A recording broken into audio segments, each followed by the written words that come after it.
विचार शुरू हो जाता है, संविधान के अनुसार कार्य होना चाहिए। संविधान ने सबको अधिकार दे रखे हैं, संविधान ने सबको मौलिक अधिकार दे रखे हैं और उन मौलिक अधिकारों के अनुसार सारे कार्य होने चाहिए। अब आजकल जब संविधान के अनुसार कार्य करने की बात आती है सभापति महोदय, तो मुझे ध्यान आया कि संविधान को देखा जाए, संविधान की मूल प्रति पर भी थोड़ी दृष्टि डाली जाए।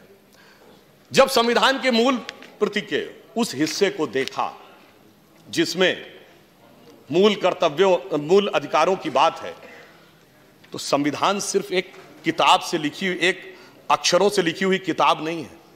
वो एक जीवंत प्रेरणा का स्रोत है जिसके अंदर एक मूल्य होते हैं। इसीलिए जब यह संविधान बना तो यह विचार किया गया केवल लिखे हुए शब्दों से नहीं, इसके अंदर कुछ प्रेरणा के स्रोतों की अभिव्यक्ति भी होनी चाहिए। तो उसमें कई चित्र डाले गए और नंदलाल बोस जो कि प्रख्यात चित्रकार थे, उन्होंने डाला। तो मैंने देखा कि जिस हिस्से में अगर आप देखें अधिकारों का वर्णन है, उसके ऊपर चित्र किसका बना है? उसके ऊपर चित्र बना हुआ है भगवान राम का। अगर आज हम ये बात कहें, ये चित्र मैं दिखाना चाहता हूं संविधान की मूल प्रति में, आज भगवान राम का विषय अगर किसी सरकारी पुस्तक के ऊपर भी आ जाए तो मेरे विचार से बहुत बड़ा वितंडावाद खड़ा हो जाएगा।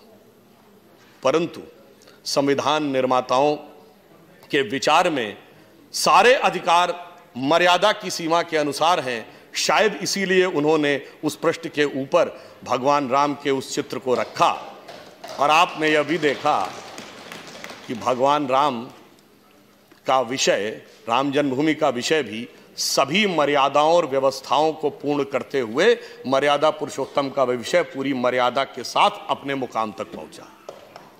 परंतु एक बात मेरे मन में आई इसे देखकर कि इस मुकदमे में एक पैरोकार स्वयं श्री रामलला विराजमान थे और श्री रामलला विराजमान 70 साल तक कोर्ट में रहे और उनसे मांगे गए कागज दिखाओ भाई जन्मभूमि के, पूरे कागज दिखाइए, 500 साल पुराने भी सबूत के आधार पर ही होगा।